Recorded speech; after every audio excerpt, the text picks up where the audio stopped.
오늘은 사순절 넷째 주일입니다. 거룩하신 삼위일체 하나님께 영과 진리로 예배하겠습니다.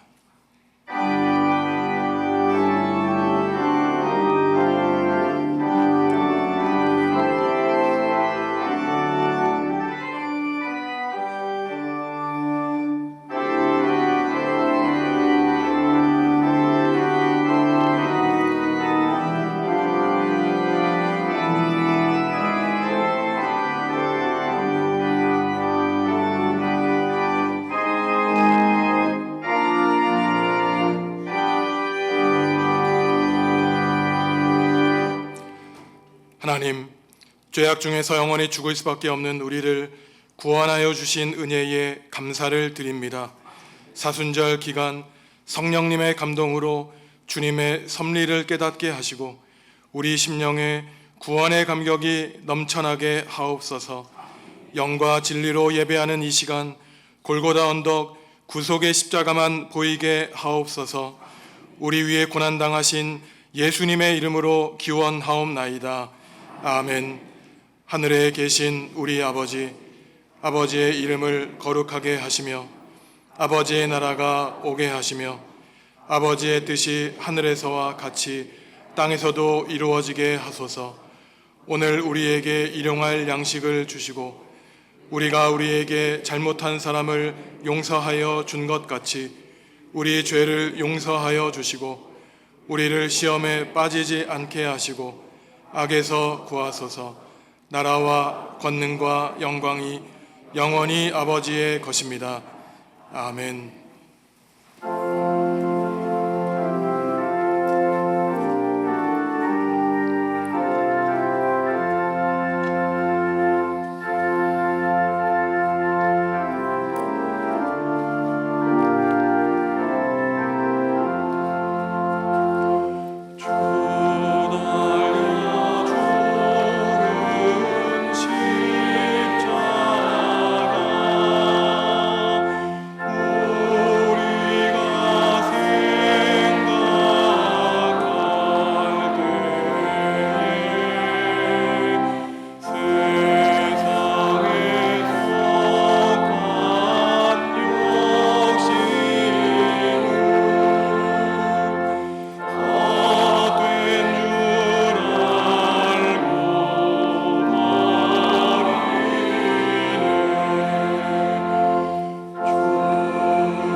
하나님과 이웃과 피조세계 지은 죄를 고백하겠습니다.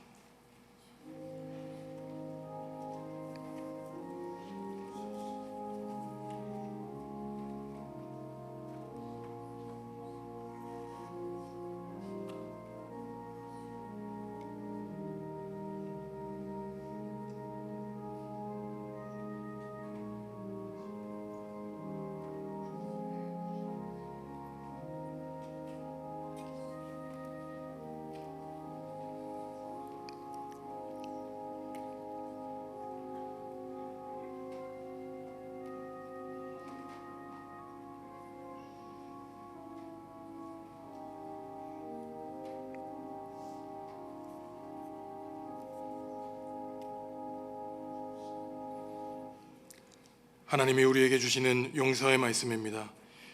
우리는 그리스도 안에서 그의 은혜의 풍성함을 따라 그의 피로 말미암아 속량 곧 죄 사함을 받았느니라. 아멘. 나는 전능하신 아버지 하나님 천지의 창조주를 믿습니다. 나는 그의 유일하신 아들 우리 주 예수 그리스도를 믿습니다. 그는 성령으로 잉태되어 동정녀 마리아에게서 나시고 본디오 빌라도에게 고난을 받아 십자가에 못 박혀 죽으시고 장사된 지 사흘 만에 죽은 자 가운데서 다시 살아나셨으며 하늘에 오르시어 전능하신 아버지 하나님 우편에 앉아 계시다가 거기로부터 살아있는 자와 죽은 자를 심판하러 오십니다. 나는 성령을 믿으며 거룩한 공교회와 성도의 교제와 죄를 용서받는 것과 몸의 부활과 영생을 믿습니다. 아멘.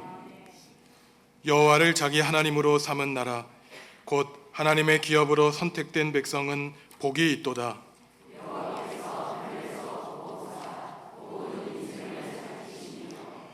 곧 그가 거하시는 곳에서 세상의 모든 거민들을 굽어 살피시는도다.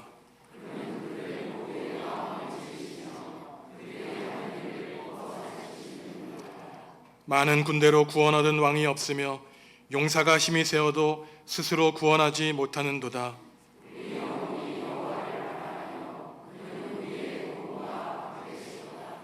우리 마음이 그를 즐거워하며 우리가 그의 성호를 의지하였기 때문이로라.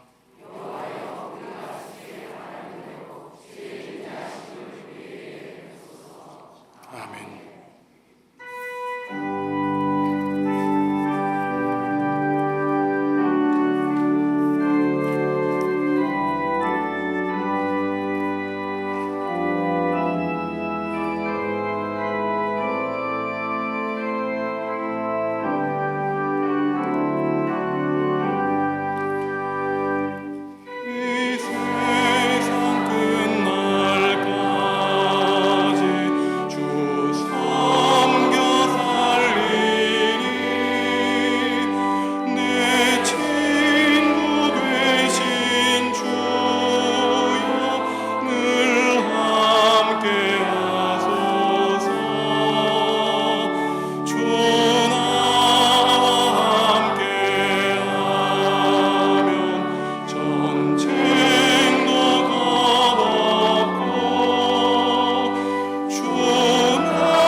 우리의 삶을 인도하시는 주 하나님,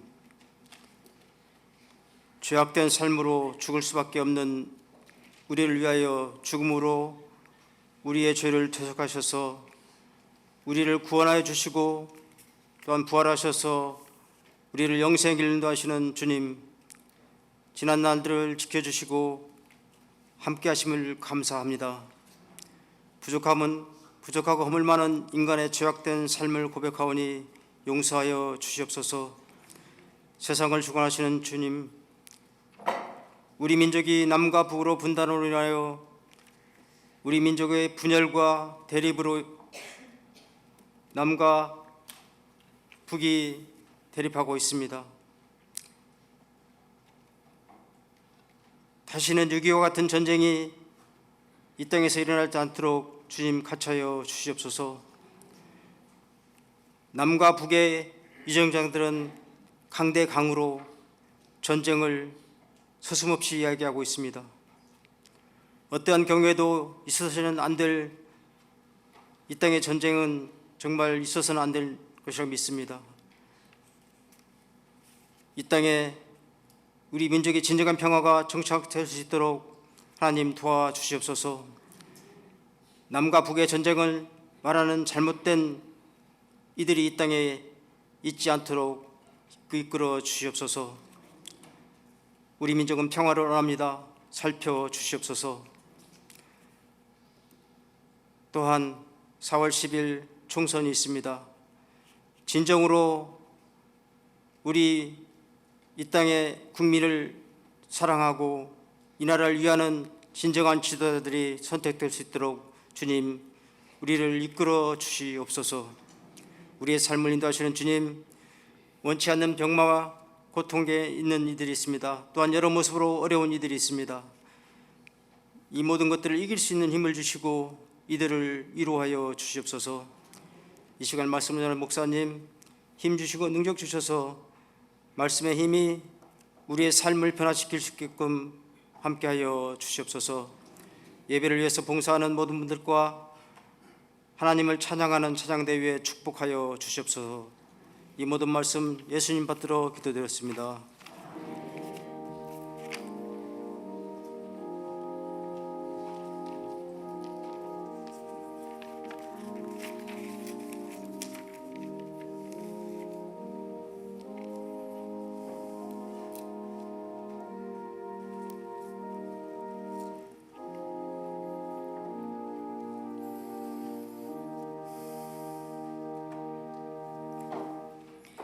명절에 예배로 올라온 사람 중에 헬라인 몇이 있는데 그들이 갈릴리 벳세다 사람 빌립에 가서 청하여 이르되 선생이여 우리가 예수를 뵙고자 하나이다 하니 빌립이 안드레에게 가서 말하고 안드레와 빌립이 예수께 가서 여쭈니 예수께서 대답하여 이르시되 인자가 영광을 얻을 때가 왔도다.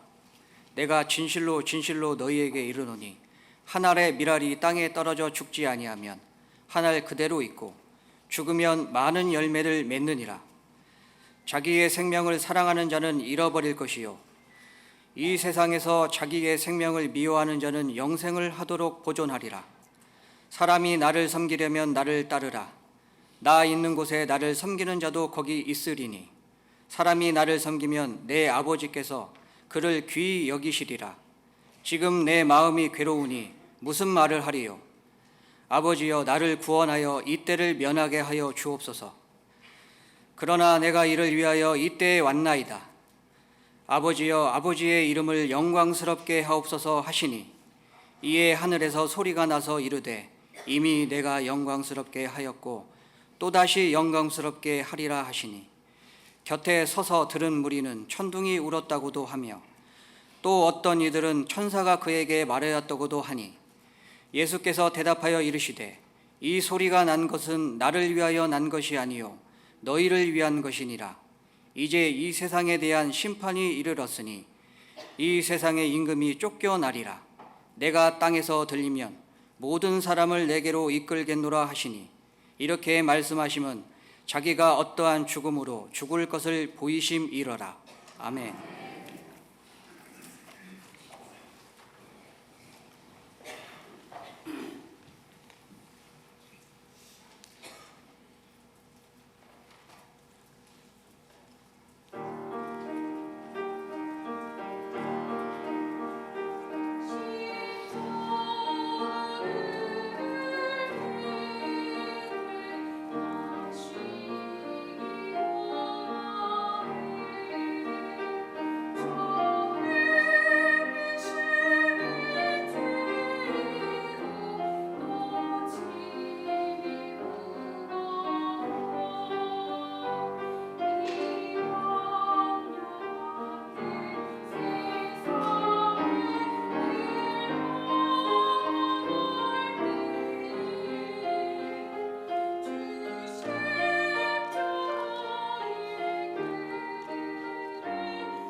여러분은 사순절을 어떻게 보내고 계십니까? 사순절은 예수 그리스도의 순환과 죽으심을 묵상하는 기독교의 중요한 절기입니다. 그런데 많은 그리스도인들이 사순절을 그저 매년 반복되는 기독교의 절기의 하나로 여기며 특별한 감흥 없이 보낼 수도 있습니다. 하지만 깊이 생각해 보면은 예수 그리스도의 순환과 죽음은 단지 그분에 관한 이야기가 아니라 바로 나 자신의 순환과 죽음에 대한 가르침을 줍니다. 예수님의 순환과 죽음을 통하여 나 자신의 모습을 깊이 생각해 볼 때에야 예수님이 겪으신 고난과 죽으심을 우리의 몸과 마음으로 깊이 체득할 수 있습니다. 앞으로 우리에게 남은 삶을 어떻게 살고 앞으로 우리가 만나게 될 죽음을 어떻게 맞이하게 될지 바른 시금석을 바로 예수님의 죽음이 우리에게 알려주고 있죠. 오늘 마지막 구절을 보면 예수님은 십자가에 들려 올라가실 때 수많은 사람들이 자신에게 몰려올 것이고 바로 그렇게 해서 자신이 어떻게 죽을 것을 사람들에게 미리 알려주실 것이라고 말씀하십니다. 예수님은 살아가시면서 늘 자신의 모습이 하나님과 사람 앞에 어떠해야 될지를 준비하고 묵상하고 사셨기에 세상 사람들이 가야 될 죽음의 길을 미리 보여주셨고 승리의 부활을 우리에게 알려주셨습니다. 예수님에게 죽음을 인지하도록 한 계기가 있습니다. 그것은 유월절 명절을 맞이해서 유대인들이 예루살렘 성전의 순례에 올라올 때 그 가운데 그리스 사람 몇 사람이 예수님을 찾아온 것입니다. 이 사람들이 예수님을 직접 만나지 못해서 빌립과 안드레를 찾아가서 예수님을 만나게 하죠. 이슬이 그리스 출신이란 것을 보면 유대교로 개종한 사람이었고 또 예수님을 만나고자 한 것은 유대교로부터 예수님을 믿기로 고백한 회심한 사람들인 것으로 보입니다. 빌립과 안드레를 찾아간 것은 예수님의 12 제자 가운데 빌립과 안드레만 그리스 이름으로 알려진 것을 보면은 이 제자들은 갈릴리에 있는 이 그리스 문명의 정통한 사람들이었을 것으로 보입니다. 예수님은 이러한 그리스 사람들이 자신을 찾아온 것을 보고 드디어 나의 영광의 때, 하나님의 영광의 때가 다다랐다고 말씀하고 계십니다. 왜냐하면은 바로 예수님이 죽으시기 전에 반드시 일어나야 될 일은 만민에 있는 사람들이 예수님에게로 몰려와야 되는 것을 전제로 하기 때문인 것입니다. 사실 이전에 예수님은 자신의 시간이 아직 오지 않았다고 분명하게 말씀하셨습니다. 수많은 사람들이 예수님께 몰려왔죠. 가르침을 배우려고, 병고침을 받으려고, 인생의 문제를 해결받으려고 예수님께 몰려와서 문제를 해결받은 다음에 이 사람이야말로 메시아다라고 알리길 원했지만 예수님은 침묵을 시켰습니다. 왜냐하면 사람들의 의미 없는 소문에 따라서 정작 하나님 나라의 구원에 그 완수를 해칠 것을 염려하셨기 때문인 것입니다. 그리스 사람들이 예수님을 찾아오자 이제야말로 예수님은 자신의 정체를 드러내시고 하나님의 보좌 우편에 앉으시는 부활과 승천, 이리로 가는 관문이 바로 자신의 죽음과 하나님으로 향한 영광의 기림을 제자들에게 알려주고 계십니다. 예수님은 자신을 은밀하게 찾아와서 뵙고자 한 그리스 사람들에게 자신의 마음을 집중하십니다. 예수님의 속마음을 그들에게 보여주시죠. 인자가 영광을 얻을 때가 왔다. 하늘에 밀이 땅에 떨어져 열매를 맺듯이 내가 땅에서 십자가로 들리면 사람을 내게로 이끌겠노라고 말씀하시면서 십자가에서 돌아가실 것이 수백 년 전 구약의 예언자 스가랴에게 예언하신 것이 성취되는 것이라고 말씀해 주십니다. 예수님이 받으실 영광은 열광적인 수많은 인파의 열성적인 환호가 아니었습니다. 어쩌면 그리스 사람들도 예수님이 예루살렘 성읍에 입성하실 때 오늘 본문 바로 앞에 나오는 무리가 종려나무 가지를 흔들며 호산나 다윗의 자손으로 오시는 이여 우리를 구원하여 주십시오라고 소리치는 인파와 무리 속에 이들도 있었는지 모릅니다. 하지만 예수님을 환영하며 칭송한 무리들은 나중에 돌변해서 예수님을 찬양한 똑같은 입으로 예수님을 십자가의 못 박으로 소리치고 있습니다. 자신들이 생각했던 강력한 메시아가 아니라 로마 군인들에게 힘없이 붙잡혀가는 한 명의 연약한 인생으로 보였기 때문인 것입니다. 그러니 예수님이 기대한 사람들은 수많은 무리가 아니었죠. 예수님은 왜냐하면 우리가 가지고 있는 본질적인 속성은 기회주의라는 사실을 아셨기 때문입니다.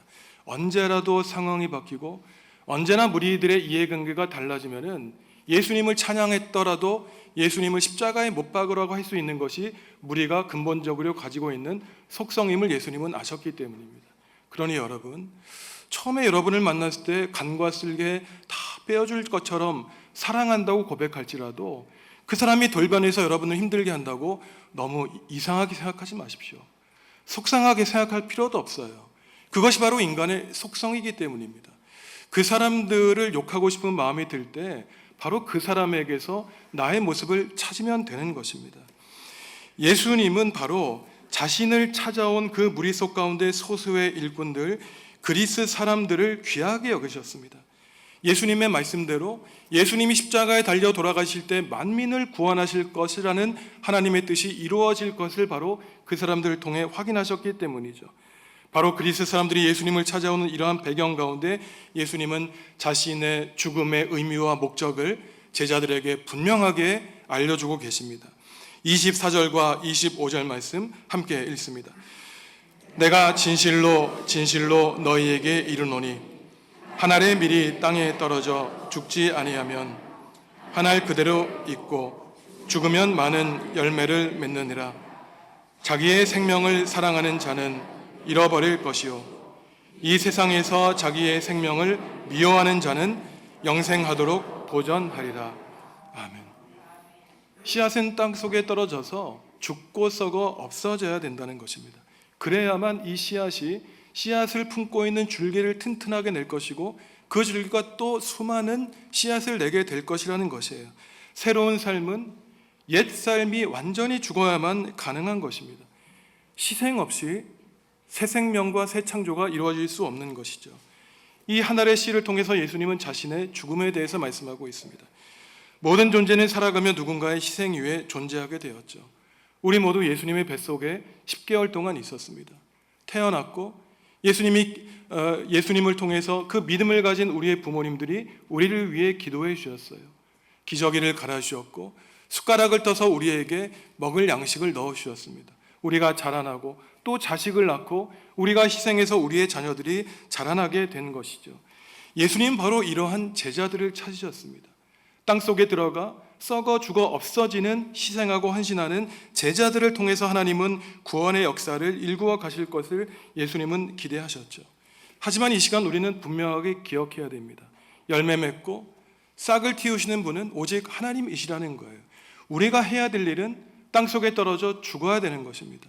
사람이 하는 일과 하나님이 하는 일을 혼동하면 안 된다는 것이에요.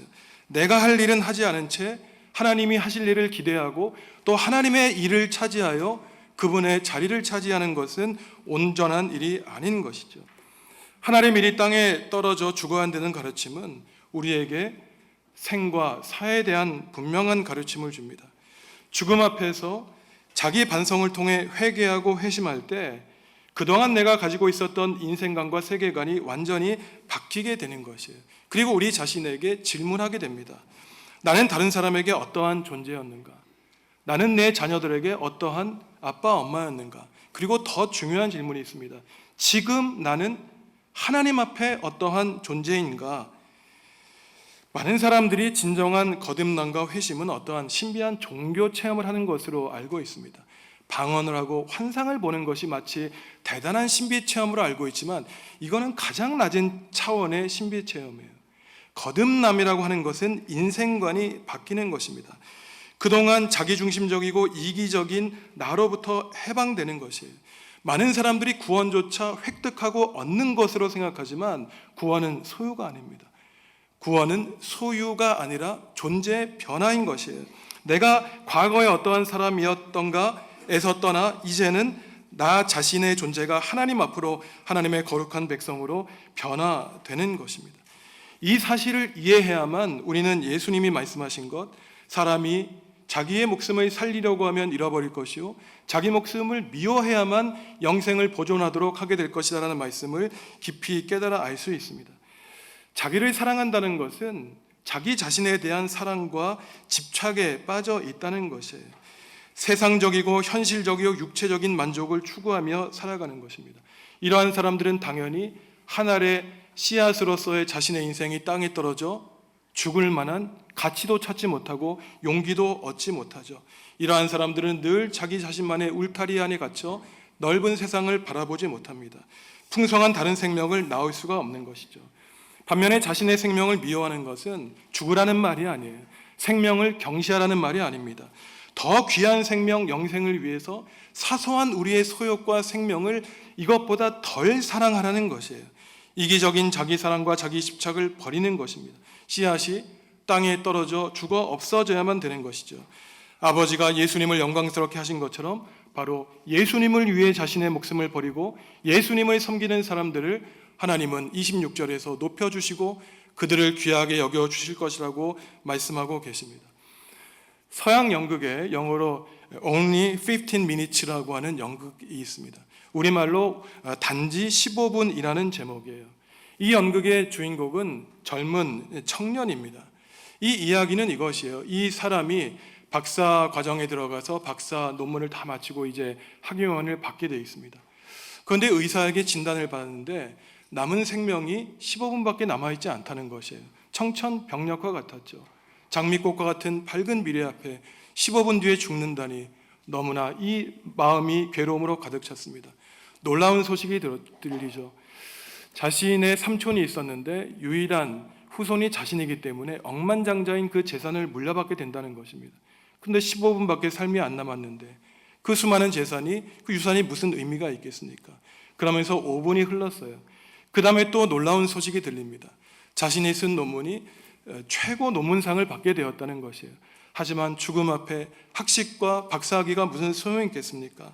마지막으로 또 놀라운 소식이 들리는데 프로포즈했던 애인으로부터 결혼 승낙을 받았다는 이야기가 들리게 된 것이죠. 하지만 어떠한 기쁜 소식도 그의 죽음을 멈추게 할 수는 없었습니다.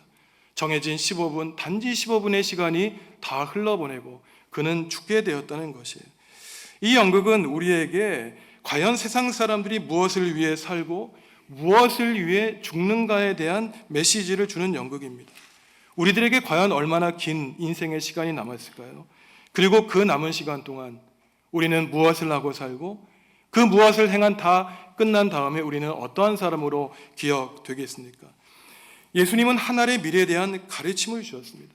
그 미랄이 땅에 떨어져 죽어야만 풍성한 열매를 맺고 나도 그렇게 죽을 것이고 너희도 삶을 그렇게 마치라고 말씀하시죠. 하지만 예수님이 정작 한 알의 밀이 되어서 씨앗이 되어 땅에 떨어지고 죽고자 십자가 앞에 서시니 마음이 굉장히 답답하셨습니다. 그 예수님이 그래야 답답한 공포 가운데 하나님께 기도하신 내용이 나오는데 27절과 28절 예수님의 십자가 앞에서의 기도 함께 읽습니다. 지금 내 마음이 괴로우니 무슨 말을 하리요? 아버지여 나를 구원하여 이때를 면하게 하여 주옵소서. 그러나 내가 이를 위하여 이때에 왔나이다. 아버지여 아버지의 이름을 영광스럽게 하옵소서 하시니 이에 하늘에서 소리가 나서 이르되 내가 이미 영광스럽게 하였고 또다시 영광스럽게 하리라 하시니 마음이 괴로우니 무슨 말 하리요? 할 말이 없다는 것입니다. 우리가 덜 괴로울 때는 이러저러한 눈물 흘리며 탄식의 기도를 드리겠죠. 하지만 죽음의 막바지에 이르니 더 이상 할 말이 없다는 것입니다. 예수님이 기도하셨어요. 하나님, 가능하시면 지금 저의 십자가를 면하게 하여 주십시오라고 기도하고 있습니다. 마가복음에서는 저의 이 잔을 내게서 옮겨달라고 예수님은 기도하고 있어요. 누가복음 22장 44절에서 예수님의 기도를 묘사하기를 피와 땀이 땅바닥에 떨어지기까지 예수님이 괴로워서 기도하셨다고 성경은 증언하고 있습니다. 여러분 살아가면서 이렇게 기도하신 적이 있습니까? 도대체 얼마나 괴로웠길래, 도대체 내 삶의 의미가 다 사라졌기에 피와 땀이 흐르도록 이렇게 괴롭게 기도하셨을까요? 오늘날 수많은 그리스도인들이 예수님의 죽음을 피상적으로 생각합니다. 어차피 예수님이 부활하실 것을 알았는데 그의 죽음은 놀랄만한 것이 아니라고 추상적으로 생각하고 있어요. 하지만 예수님의 죽음은 참으로 잔인한 죽음이었고 고통스럽고 비참한 죽음이었습니다. 설교단에서 입으로 말씀드리기 죄송할 지경이에요. 우리는 보통 예수님의 십자가를 목에 걸고 귀에 걸지만 예수님이 짊어진 십자가는 성인 남성 무게에 참으로 견디기 힘든 십자가였습니다. 3m 이상 높이 들리면 밤과 낮에 새들과 들짐승이 그 시체를 갉아먹었어요. 피땀 흘려 고통 가운데 죽는 죽음이었습니다. 그림은 하나 띄워드릴 텐데 16세기 독일 화가 한스 홀바인이 예수의 시신이라는 그림입니다. 스위스 바젤 미술관에 있는 그림인데 이 그림은 높이가 30cm밖에 되지 않습니다. 그런데 그 위에 장식장의 무호석이 이 그림을 묵직하게 누르고 있어서 마치 예수님의 시신을 짓누르고 압박하고 있는 외적인 표현을 하고 있어요. 마치 이 그림을 보는 사람들은 어떻게 예수님이 저 시체 속에서 다시 일어나실 것인가, 부활조차 가능하지 않다는 그러한 해석을 하는 사람들도 있습니다. 우리가 잘 아는 러시아의 소설가 도스토옙스키는 이 그림을 보고 실신했다는 말도 있어요.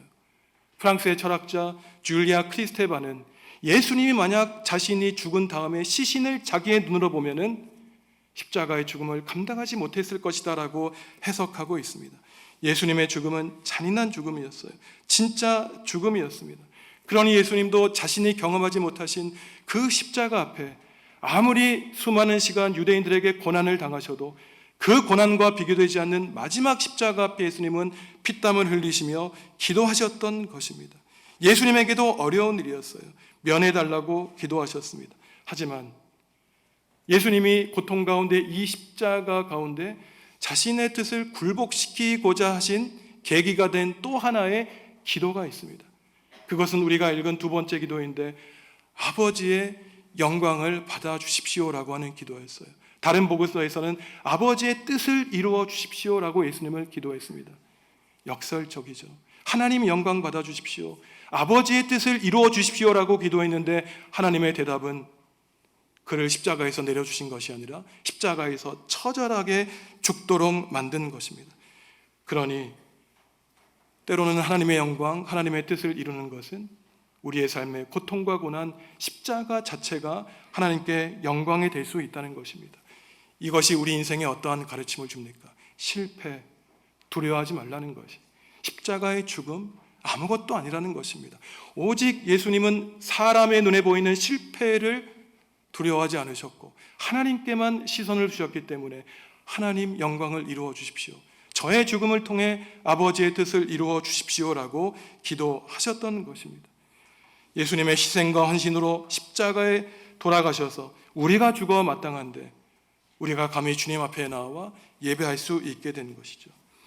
성도 여러분은 사순절을 지금 어떻게 보내고 계십니까? 남은 사순절을 어떻게 보낼 예정이신가요? 예수님의 순환과 죽으심이 바로 그분의 순환과 죽으심이 아니라 나의 순환과 죽으심이라고 우리는 받아들여야만 됩니다.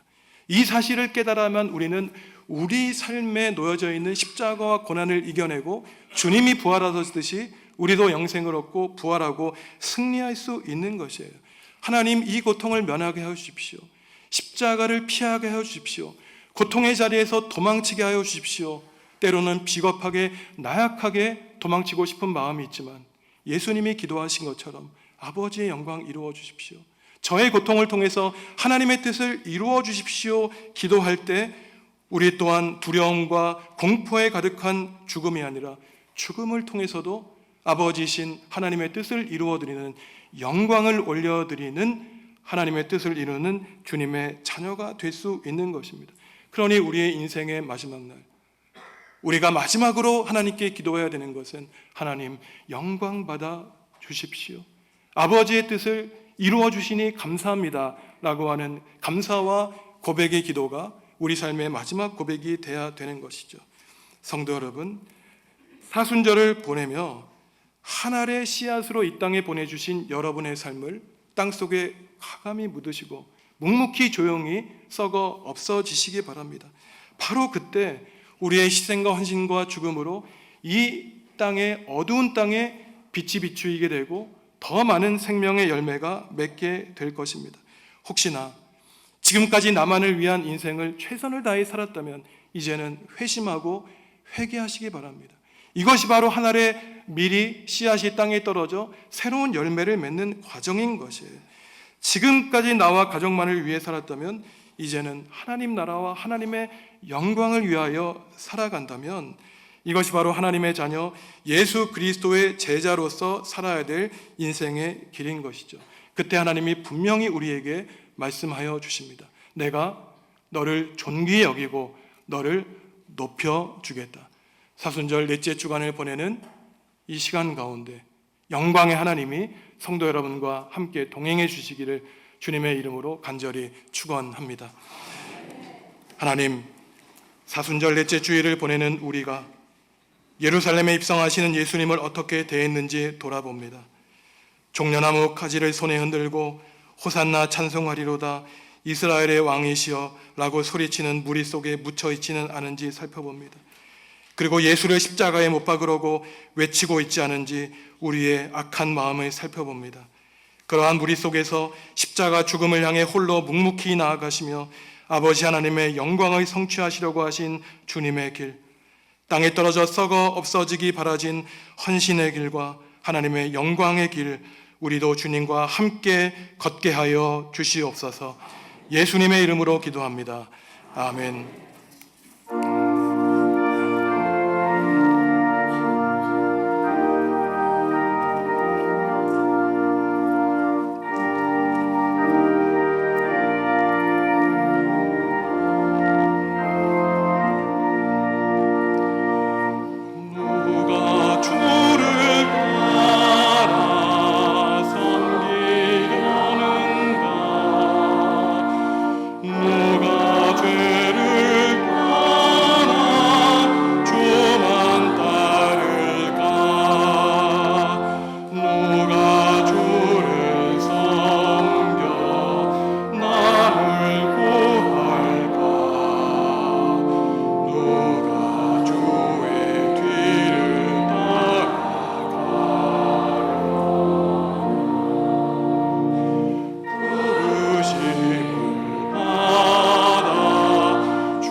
성도 여러분, 주님이 우리에게 물으십니다. 내가 누구를 보낼까?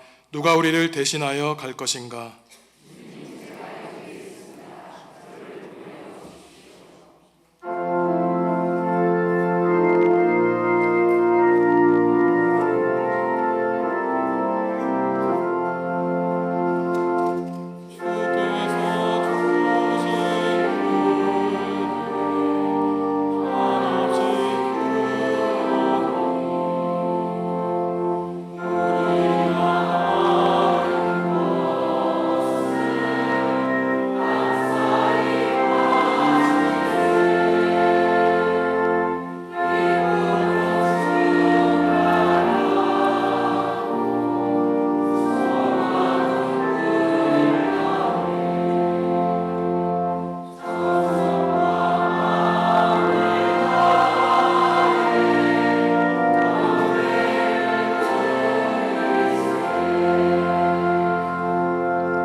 하나님, 사순절 넷째 주일을 보내며 십자가 앞에서 피와 땀과 눈물 흘리시며 기도하신 주님을 바라봅니다.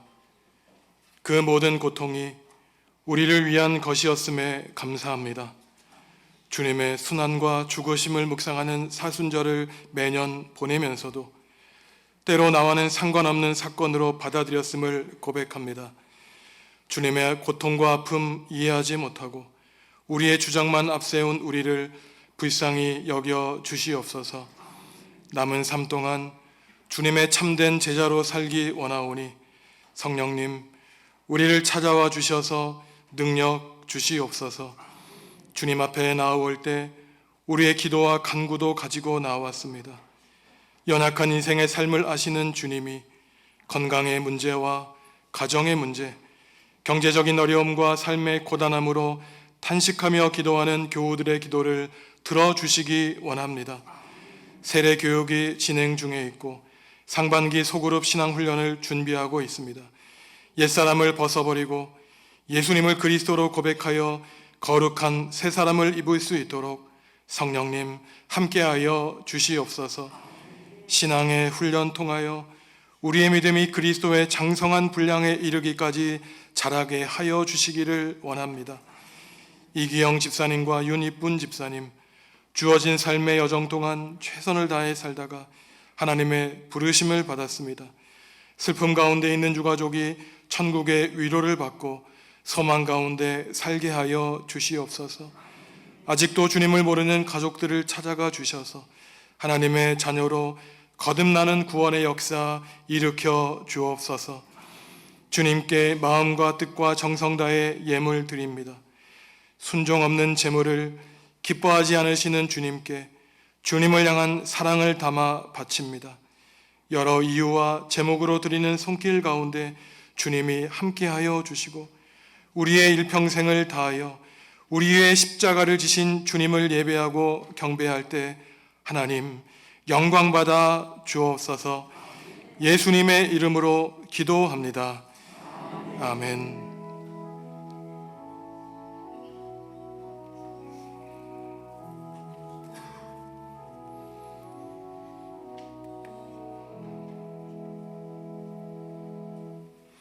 주님의 평화가 성도 여러분과 함께 하시기를 바랍니다.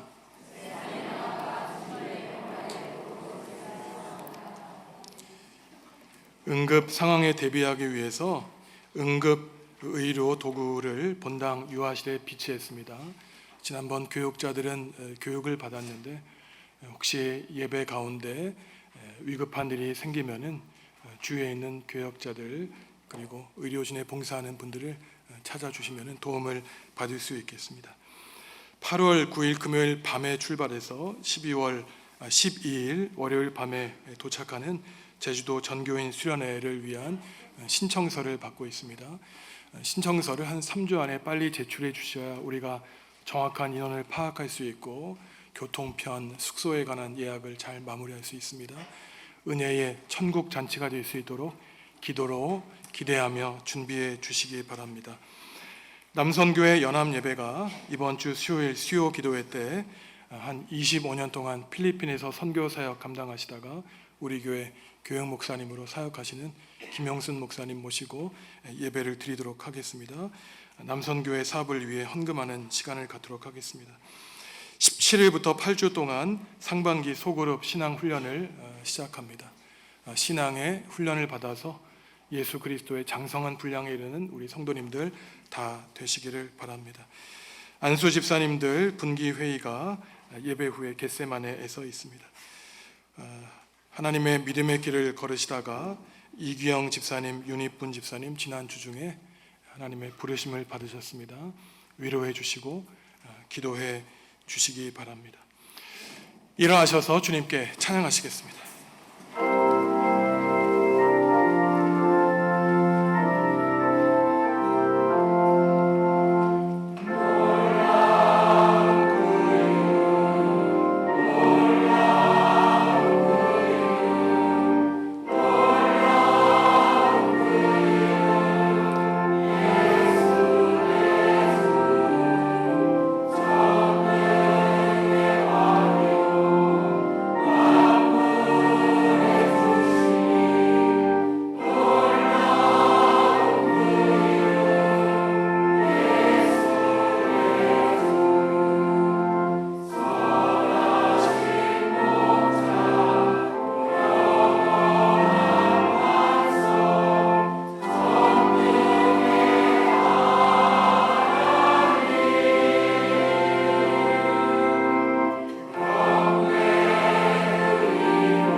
성도 여러분, 고난당하실 때 예수님의 고난을 생각하십시오. 힘들고 어려울 때 주님의 죽으심을 묵상하시기 바랍니다. 십자가에 돌아가신 주님을 경배하고 예배하는 자들을 하나님이 귀히 여기고 높여 주실 것입니다.